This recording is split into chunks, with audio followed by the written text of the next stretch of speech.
नाज़िन फलस्तीनियों पर जुल्म सितम के पहाड़ तोड़ने वाले इसराइल को कहरे खुदाबंदी ने आ घेरा। नाच कर जश्न मनाने वाले यहूदियों पर अल्लाह का अजाब नाजिल हो गया, जिसने ये साबित कर दिया कि इसराइली कौम का बुरा वक्त शुरू हो चुका है। जबकि दूसरी जानिब एक अफसोसनाक खबर यह है कि OIC के इजलास में अरब ममालिक और सऊदी क़यादत ने फलस्तीनियों को इसराइली कुत्तों के रहमो करम पर छोड़ दिया है, जिसके बाद पाकिस्तान, तुर्की, ईरान और मलेशिया ने एक अहम फैसला करते हुए फलस्तीनियों के लिए मुश्तरक फौज तैयार करनी शुरू कर दी है। यहूदियों पर अजाब का नज़ूल और अरबों की मुसलमानों से गद्दारी से ये साबित होता है कि इसराइल के साथ साथ अरबों की तबाही भी नजदीक है। यहूदियों पर नाजिल होने वाले अजाब की तफसील में जाने से कबल एक नज़र OIC के इजलास पर डालते हैं। फलस्तीन में जारी जुल्म सितम और इसराइली कुत्तों की बर्बरियत को रोकने के लिए गुज़िश्ता रोज सऊदी अरब में OIC का इजलास तलब किया गया, मगर इस इजलास में फलस्तीनियों के हक में बात करने की बजाय इसराइल से अमन की अपीलें करने का मुतालबा किया जाता रहा।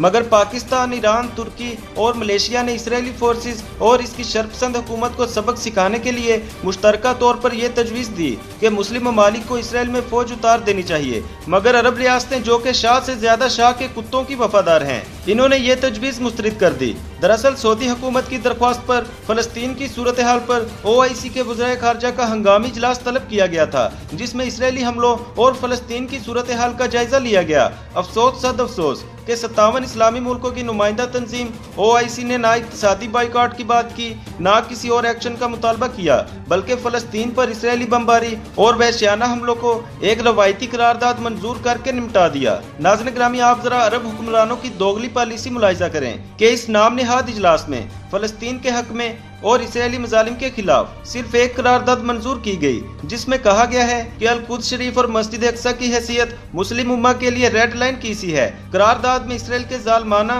और वहशियाना इक़दाम की मजम्मत करते हुए मुतालबा किया गया कि काबिज इसराइल फलस्तीनियों के खिलाफ वहशियाना हमले बंद करे। करारदाद के मतन के मुताबिक 57 इस्लामी ममालिक इसराइल को खबरदार करते हैं कि वो हालात को मजीद बिगाड़ने से बाज रहे और इसराइल तमाम तर खिलाफ वर्जियां फौरी बंद करे। फलस्तीनी मुकद्दस मुकामात और मस्जिद अक्सा की बेहरुमती फौरी बंद की जाए। इसराइल फलस्तीनी मुकद्दस मुकामात की तारीखी और कानूनी हैसियत की खिलाफ वर्जी न करे। करारदाद के मतन के मुताबिक अल-कुद्स की हाशमी खानदान के जरिए निगरानी की हमायत की जाती है और 57 इस्लामी ममालिक इसराइल के तोसी मंसूबे को मुस्तरद करते हैं और इसराइल की नौ आबादियाती पॉलिसी पर तहफ़्फ़ुज़ात का इजहार करते हैं।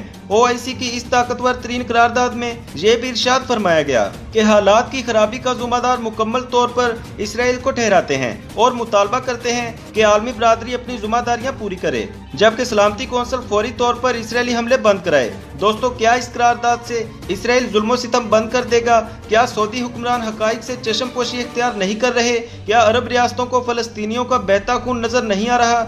होना तो ये चाहिए था कि इस सारी सूरत हाल में OIC के इजलास में फैसला किया जाता कि इसराइल को सबक सिखाया जाए, मगर सिवाय पाकिस्तान, ईरान, तुर्की और मलेशिया के किसी और रुकन मुल्क ने ऐसी तजवीज़ नहीं दी और जिन ममालिक ने फौज उतारने की तजवीज़ दी, इनकी तजवीज़ को मुस्तरद कर दिया गया। क्या ये अमल मुस्लिम उम्मत से गद्दारी के मुतरादिफ नहीं? इस इजलास को बुलाकर सऊदी अरब और दीगर अरब रियासतों ने क्या साबित करने की कोशिश की? OIC के इजलास के बाद ये वाज़ेह हो चुका है कि अरब रियासतें इस वक्त इसराइल के मफादात का तहफ़्फ़ुज़ कर रही हैं, लेकिन रब की लाठी बड़ी बेआवाज़ है। वो चाहे तो एक मामूली से मच्छर की मदद से नमरूद का लश्कर तबाह कर सकता है, क्योंकि वो ज़ात कादिर मुतलक है। OIC और मुस्लिम उम्मा की बेहिसी के बाद रब ने यहूदियों पर बड़ा अजाब नाजिल कर दिया, जिसकी तफसील जानकर आप यकीनन रब्बे अजीम की किब्रियाई बयान करने पर मजबूर हो जाएंगे। ताज़ा तरीन इत्तलात के मुताबिक गुज़िश्ता रोज इसराइल के शहर गैवज़ियू में एक यहूदी मजहबी त्यौहार के दौरान तेज गिरने और भगदड़ मचने से दर्जनों यहूदी हलाक और सैकड़ों शदीद जख्मी हुए।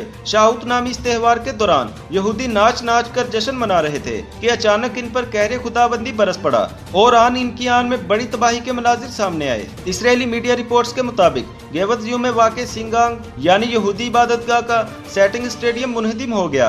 ये हादसा यहूदियों के अहम त्यौहार शाऊत के आगाज पर इस वक्त पेश आया, जब बड़ी तादाद में यहूदी इबादत के लिए जमा हुए थे। इस हादसे में एक 40 साला शख्स और एक 12 साला बच्चे की मौत हो गई। यहूदी कैलेंडर में शाऊत नामी त्यौहार को इस लिहाज से भी अहमियत हासिल है कि कहा जाता है कि जबल अल तूर पर हजरत मूसा को इसी दिन तौरात दी गई थी। रवायती तौर पर इस रोज यहूदी अकीदतमंद पूरी रात तौरात की तिलावत करते हैं। दोस्तों, तफसीलात के मुताबिक ग्वावित्जू में वाक़ सिंगांग में ये ढांचा अभी ज़ेरे तामीर था और इस इमारत में इबादत करने पर पाबंदी आई थी, लेकिन यहूदियों ने फ़लस्तीनियों को अपने वतन से ही बेदखल करने और इन पर जुल्म सितम डालने की खुशी में यहाँ जश्न का एहतमाम किया था, जिस पर अल्लाह रब्बुल इज़्ज़त ने इन पर यह अजाब नाजिल किया और भगदड़ मचने और स्टेज गिरने से सैकड़ों यहूदी एक दूसरे के कदमों तले रोंदे गए। अंदर की एक खबर के मुताबिक इस भगदड़ के नतीजे में 200 से ज्यादा यहूदी शदीद जख्मी हुए, जबकि अमवात की तादाद दर्जन से ज्यादा बताई जा रही है, जिसमें मुसलसल इजाफा हो रहा है, जिससे आप अंदाजा लगा सकते हैं कि इसराइली कौम इस वक्त किस किस्म की मुश्किलात का शिकार है।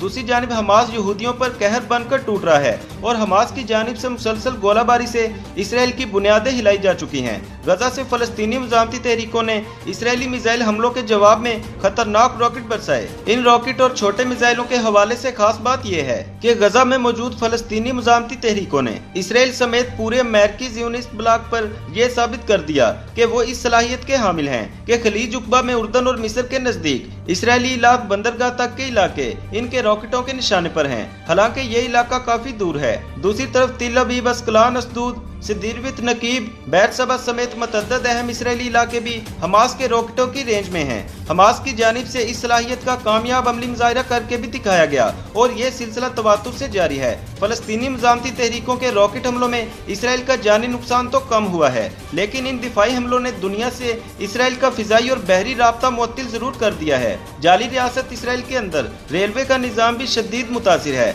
इंफ्रास्ट्रक्चर का नुकसान अलग है। तेल व केमिकल तनसीबात तक रॉकेटों ने तबाही फैलाई है। यानी इस मर्तबा इसराइल का सारा गरूर व तकब्बुर फलस्तीनी मुजामत ने खाक में मिला दिया है। 10 मई 2021 से नाजायज इसराइली रियासत के हुक्मरान मुसलसल दावा करते रहे हैं कि इन्होंने हमास और इस्लामी जिहाद के कमांडर्स को मिसाइल हमलों में मार दिया है। कभी कहा कि हमास की ज़ेरे ज़मीन सुरंगें तबाह कर दी हैं, कभी कहा गया कि हमास का इंटेलिजेंस और मीडिया विंग तबाह कर दिया गया है, मगर इसका कोई सबूत भी दुनिया के सामने पेश नहीं किया गया। ताहम ज़मीनी हक़ाइक़ के मुताबिक इसराइली शर्पसंद फौज की जानिब से मिसाइल हमलों में फलस्तीनियों का जानी व माली नुकसान ज्यादा हुआ है, लेकिन इसराइली हमले फलस्तीनियों को जवाबी हमले करने से रोकने में नाकाम रहे हैं। दोस्तों, 16 मई 2021 तक इसराइल में बताकर फलस्तीनी मुजामती तहरीकों ने रॉकेट बरसाए। यही वजह है कि इसराइल की 70% आबादी अपना बेशतर वक्त शेल्टर्स में छुप कर गुजार रही है और तारीख में पहली मर्तबा हो रहा है कि न सिर्फ मकबूजा बैतुल मुकद्दस और मगरबी किनारे के इलाकों में फलस्तीनी अरब सड़कों पर जमा होकर इसराइल के खिलाफ एहतजाज कर रहे हैं, बल्कि सेहूनी रियासत इसराइल के मतअद्दद इलाकों में भी अरब फलस्तीनी बेदारी की लहर पूरी दुनिया में रिपोर्ट हो रही है और ये अमल इसराइल के लिए ज़हर कातिल साबित होने जा रहा है। और वो दिन दूर नहीं जब फलस्तीन एक बार फिर पूरी आन बान और शान के साथ दुनिया के नक्शे पर आज़ाद मुल्क के तौर पर उभरेगा और जल्द ही फलस्तीनियों को आज़ादी नसीब होगी इंशाअल्लाह ताला।